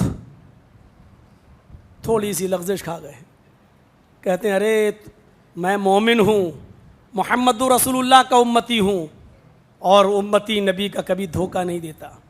मैं वादा करता हूँ जब तक तू उस पानी को पी नहीं लेगा जो तेरे हाथ में है, मैं तेरी गर्दन पर तलवार नहीं चलाऊँगा। कहा लगा के हंसने लगा, ठाठे मार के हंसने लगा। हज़रत उमर कहते हैं मौत सामने खड़ी और हंस रहा है। कहता उमर अब तो तेरा बाप भी मुझे कत्ल नहीं कर सकता। क्या कह रहे हो? उमर अभी आपने कहा है कि मैं मोहम्मद का उम्मती हूँ और मोहम्मद का उम्मती कभी धोखा नहीं देता। और मैं ये जानता हूं कि तुम्हारे नबी ने वादा खिलाफी करने वाले को मुनाफिक बताया है। अभी अभी आपने मुझसे वादा किया है, आए हरमुजान, जब तक तू उस पानी को पी नहीं लेगा जो तेरे हाथ में, मैं तेरी गर्दन पे तलवार नहीं चलाऊंगा। तो हाँ, नहीं चलाऊंगा तो पानी पी ना, जब तक पी नहीं लेगा तब तक नहीं चलाऊंगा। उसने उठाकर फेंक दिया पानी। कहने लगा, उमर, ना मैं पानी पीऊंगा ना तेरी तलवार मेरी गर्दन पर चलेगी। हजरत उमर कहते हैं, इस हाल में भी शरीयत मुझे इजाजत देती है कि मैं तुझे कत्ल करूं, लेकिन उमर को डर लगता है कि कयामत के दिन में 1/3 मुनाफिक की हालत में ना उठाया जाऊं, वादा खिलाफी के जुर्म में मेरा हिसाब व किताब ना हो। आए हुरमुजान, जा, मैं बंधा हुआ हूं अपने वादे के मुताबिक, जा, लेकिन याद रखना, आइंदा अगर तू किसी भी मौके पर पकड़ा गया तो याद रखना, ना जुमे का दिन होगा, ना आखिरी आरजू, ना आखिरी तमन्ना तुझसे पूछी जाएगी। जिस दिन पकड़ा गया उसी दिन तेरी गर्दन पर तलवार चला दी जाएगी। उसने कहा, उमर अमीरुल मोमिनीन, अब ऐसी नौबत ही नहीं आएगी, अब आप मुझे कभी गिरफ्तार ही नहीं कर सकेंगे। क्यों? क्या तुम ये मुल्क, ये बस्ती छोड़कर जा रहे हो? कहा, नहीं, इसी बस्ती में रहूंगा जिस तालीम ने आपको वादा पूरा करने का इतना मजबूत पाबंद बनाया है, उसी तालीम से मैं भी जुड़ना चाहता हूं। अशहदु अल्ला इलाहा इल्लल्लाह व अशहदु अन्ना मुहम्मदन अब्दुहु व रसूलुहु। माफ़ कीजिएगा, सिर्फ मौलाना अबुल कलाम आज़ाद रहमतुल्लाह अलैह ने लिखा है कि वो इस्लाम ले आया, उसने कलमा पढ़ लिया, लेकिन और दूसरे लोगों ने कहा कि वो इस्लाम नहीं लाया, लेकिन उस दिन से उसने सारे बुराइयों के रास्ते तर्क कर दिए और छोड़ दिए। लेकिन मौलाना अबुल कलाम आज़ाद भी एक मुहक्किक थे और अच्छी रिसर्च रखते थे। रसूल रहमत में वो लिखते हैं कि वो इस्लाम ले आया और उसने इस्लाम कबूल कर लिया और हज़रत उमर फ़ारूक ने भी उससे मुआनिका करके छोड़ दिया। मैं बताना ये चाहता हूँ कि वादा पूरा करना ये मुसलमानों की, ये इस्लाम की शान है और हमारे अंदर ये चीज़ आनी चाहिए। वइज़ा अतुमिना खाना, अमानत में खयानत, अमानत में खयानत बहुत बुरी चीज़। किसी ने आपके पास कोई चीज़ अमानत रखी हो और जब वो 1 महीने 2 महीने के बाद आए और आप कहते हैं कि वक्त झूठ बोलते हो, ये मुनाफिकत है, वबाल है इस पर। मशवरे भी अमानत हुआ करते हैं। जब किसी को आप मशवरा दें तो सही मशवरा दें, मशवरों में खयानत नहीं होनी चाहिए, सही सही मशवरा दें। मेरी बेटी की शादी फलां लड़के से हो रही है, लड़का ठीक है कि नहीं। अब आप ये ना सोचें कि मेरे लड़के की शादी तो उसने अपनी लड़की से की नहीं, इसके साथ कर रहा है, उस लड़के में हजारों बुराइयां बता के और उसका भी रिश्ता तोड़वा दें। मशवरा भी एक अमानत होता है, मशवरा भी एक अमानत होता है। मेरे भाइयों, इन चीज़ों से हमें बचना चाहिए। अमानत में खयानत नहीं होनी चाहिए। नबी अकरम सल्लल्लाहु अलैहि वसल्लम को लोग अमीन कहा करते थे। अमीन, अमानत किसको कहते हैं? मैंने आपके पास 1000 रुपये रखे, 1 हफ्ते के बाद आऊँगा, आप मुझे दे देना। आपने कहा ठीक है, आपने बिजनेस में लगा लिया, कारोबार में लगा लिया। 1 हफ्ते के बाद जब मैं आया, मैंने कहा भाई मेरे 1000, हाँ आपने दिया था, चलो अपने नौकर से कहा, अपने मुलाजिम से 1000 रुपये पर्स में निकालो और इनको दे दो। आपने अपने पर्स में से 1000 रुपये निकाल के हमें दे दिया। आप ईमानदार तो कहलाए जाएंगे लेकिन अमानतदार नहीं कहलाए जाएंगे। आपने मेरे 1000 रुपये मुझे दे दिए, ये तो ठीक है, लेकिन मेरी अमानत आपने वापस नहीं की। जो नोट जिस शक्ल में मैंने आपको दिया था वो आप खर्च कर चुके हैं। आप ईमानदार तो होंगे लेकिन अमानतदार नहीं। अमानतदार आप तभी कहलाए जाएंगे जब आप मेरे नोट, मेरे सिक्कों और मेरी चीज़ को हूबहू उसी शक्ल में आप मुझे लौटा दें। अल्लाह के रसूल सल्लल्लाहु अलैहि वसल्लम ईमानदार नहीं थे, अमानतदार थे। लोग जो आपके पास अमानतें रखते थे, आप उनकी अमानतों को हूबहू उसी शक्ल में उनके पास पहुंचा दिया करते थे। और नहीं पहुंचा पाते या चले गए तो अपने बिस्तर पर किसी और को सुला गए कि लोगों की अमानतें उनके हवाले करके कल तुम भी मेरे साथ चले आना, मेरे पास चले आना। तो मेरे भाइयों, अमानतदार बनिए, अमानतदार बनिए। हजरत अब्दुल्ला इब्ने जाफर की बेटी से हजरत हसन भी निकाह करना चाहते थे, हजरत हुसैन भी निकाह करना चाहते थे, और एक और शख्स है अब्दुल्ला नाम का, वो भी निकाह करना चाहता था। लड़की का बाप हजरत अली के पास आते हैं और कहते हैं कि मेरी बेटी के से आपका बेटा हसन और आपका बेटा हुसैन भी निकाह करना चाहता है, और एक और शख्स है अब्दुल्ला नाम का, वो भी निकाह करना चाहता है। मैं आपसे मशवरा करने के लिए आया हूं, मैं किसके साथ अपनी बेटी का निकाह कर दूं? तो जवाब दिया कि तुम अब्दुल्ला के साथ अपनी बेटी का निकाह कर दो, हसन मुनासिब नहीं रहेंगे, खुशामद पसंद हैं। अगर आपकी बेटी इतनी खुशामद नहीं कर सकी तो फिर तलाक देने का आदी है वो। और हुसैन से इसलिए नहीं कि फजर्राब बात बात पर गुस्सा करता है और मारता है, इसलिए आपकी बेटी हुसैन के पास भी खुश नहीं रह पाएगी। अब्दुल्ला के साथ निकाह कर दो। शाम को दोनों बेटे अपने बाप के पास बैठे। मैं मोहम्मद रसूलुल्लाह का नवासा हूँ, मेरे नाना ने मेरा दिल कभी नहीं तोड़ा, आपने दिल तोड़ दिया। अरे मेरे लिए नहीं तो मेरे भाई के लिए, कम से कम वो आपकी बहू होती, घर में आती। आपने हम दोनों में से किसी के साथ कहा, अरे मोहम्मद रसूलुल्लाह के नवासो, तुम्हारे नाना का फरमान है, अल मुस्तशार मुतमिनुन, मशवरा देने वाले को अमानतदार होना चाहिए। उसने हमसे ये नहीं कहा कि मैं हसन के साथ कर दूं या हुसैन के साथ, उसने ये कहा कि मुझे मशवरा दो, हसन बेहतर होंगे या हुसैन या अब्दुल्ला। तो मेरी नज़र में जो बेहतर था, अमानतदारी के साथ मशवरा मैंने दे दिया, और तुम लोगों की जो कमी थी मैंने उसको वो भी बता दिया, इसलिए कि तुम्हारे नाना ही का फरमान है कि मशवरा देने वाले को अमानतदार होना चाहिए। मेरे भाइयों, तो ये मुनाफिकत की अलामत हमारे अंदर अगर पाई जाती है, झूठ बोल रहे हैं, वादा खिलाफी कर रहे हैं, अमानत में ख़यानत कर रहे हैं, तो फिर हदीस के अल्फाज उठाइए, व इंसामा व सल्ला व ज़अमा अन्नहु मुस्लिम, कितना ही रोज़ा रखता हो, कितनी ही नमाज़ें पढ़ता हो, और अपने आप को कितना बड़ा मुसलमान तसव्वुर करता हो, हम मुसलमान नहीं कहलाए जाएंगे, हम मुनाफिक हैं। अपने माहौल को संभालिए। अल्लाह के हुकूक के साथ साथ अल्लाह के बंदे यानी हुकूकुल इबाद का भी ख्याल रखिए। देखिए आपके पड़ोस में कोई भूखा तो नहीं, कभी कभी नमाजें मुंह पे मार दी जाती हैं। अल्लाह के रसूल की हदीस है, फरमाया वल्लाहि ला युमिन, वल्लाहि ला युमिन, वल्लाहि ला युमिन, अल्लाह की कसम वो मोमिन नहीं, अल्लाह की कसम वो मोमिन नहीं, अल्लाह की कसम वो मोमिन नहीं। मेरे नबी एक बार कसम खा लेते तो उतना ही काफ़ी था, कसम न भी खाते तो हमारे ईमान लाने के लिए फिर भी ज़रूरी था, लेकिन कसम खा रहे हैं वो भी 3 बार। साहबा ने पूछा अल्लाह के नबी कौन मोमिन नहीं? फरमाया जो खुद पेट भर के खाना खा ले और उसका पड़ोसी भूखा सो जाए वो मोमिन नहीं।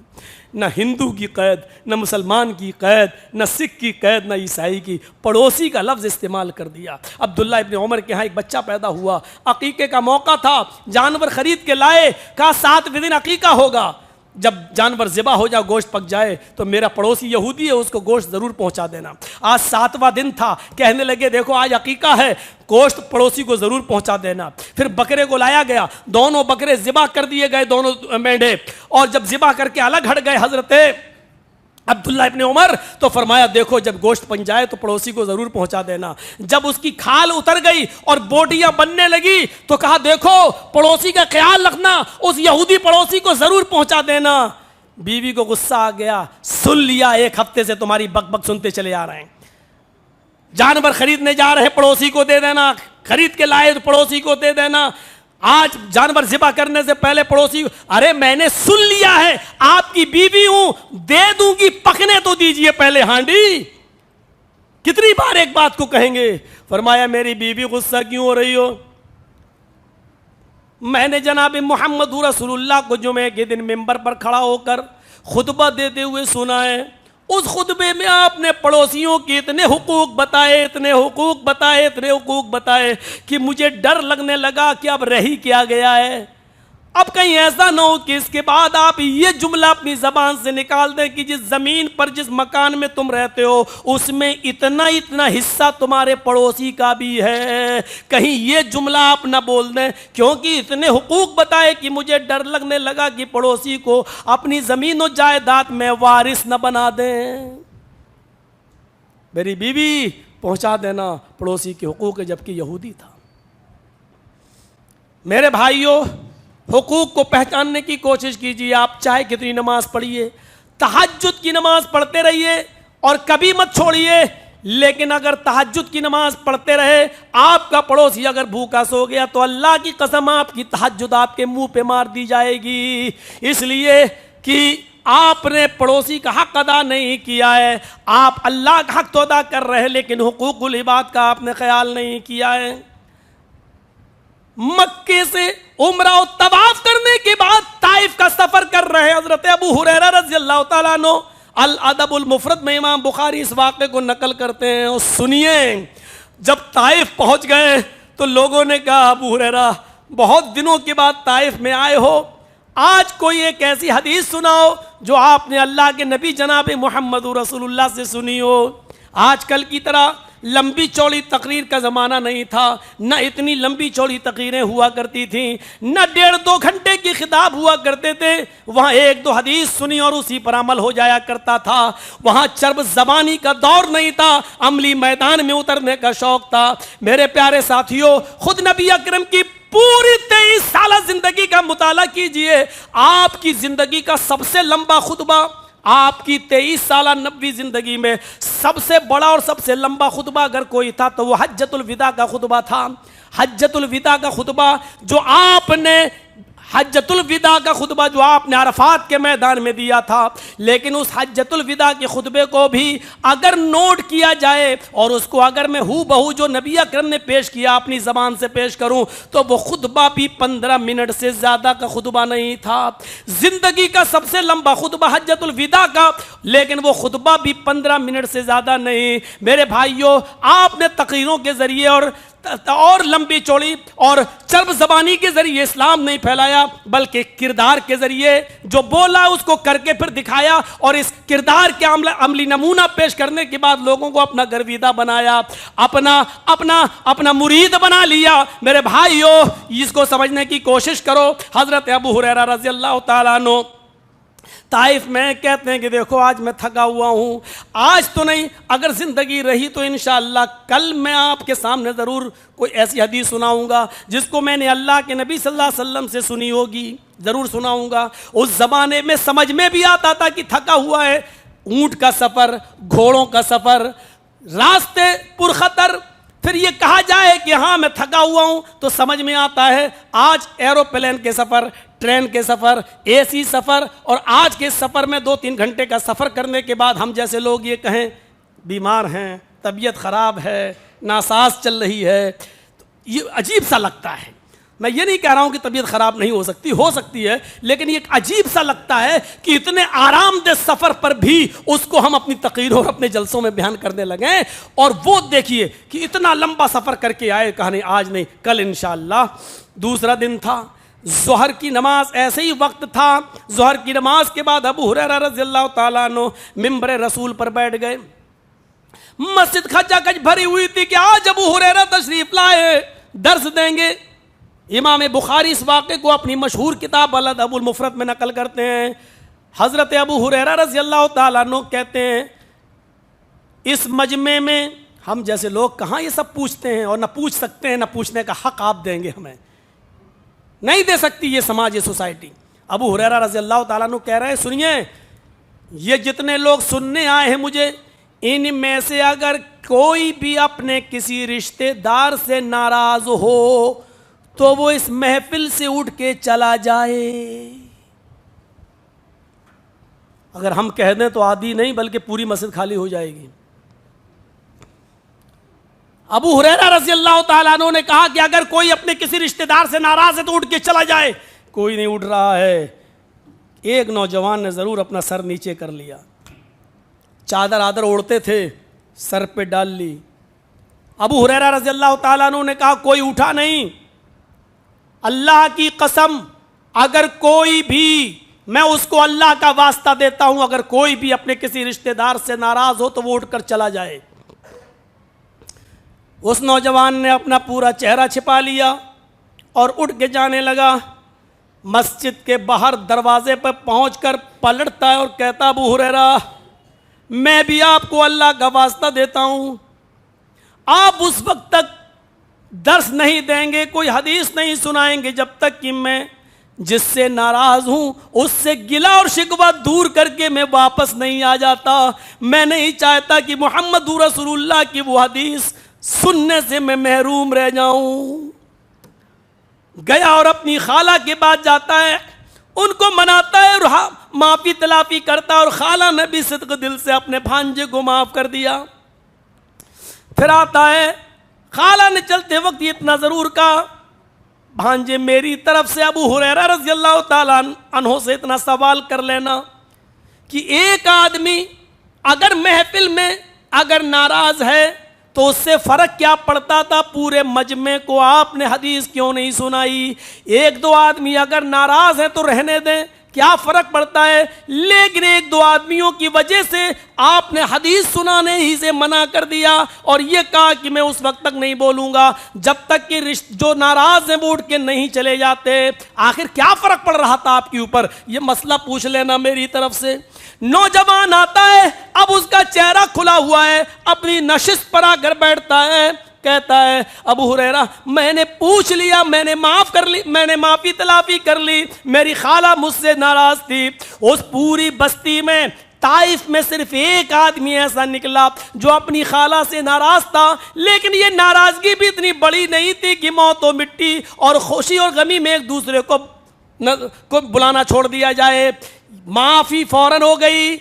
गए और खाला ने कहा मेरे घर पे आ गए हो, जाओ भांजे मैंने तुम्हें माफ कर दिया है। माफी तलाफी हो गई। कहा अबू हुरैरा मेरी माँ की मेरी खाला की एक अमानत है। मेरी खाला ने कहा कि अबू हुरैरा से ये मसला पूछ लेना। आज मैं आपसे ये पूछना चाहता हूँ ताकि मैं अपनी खाला को इस बात का जवाब दे दूँ। अबू हुरैरा फरमाते हैं आज मैं तुम्हें वही हदीस सुना रहा हूँ जो मैंने डायरेक्ट अल्लाह के रसूल से सुना है। मेरे और अल्लाह के रसूल के दरमियान कोई तीसरा आदमी मौजूद नहीं था। अल्लाह के नबी ने वो मुझे बताया, मैं वो आपको इस मजमे में बता रहा हूँ और यही हदीस ही आज मेरा दर्स होगा।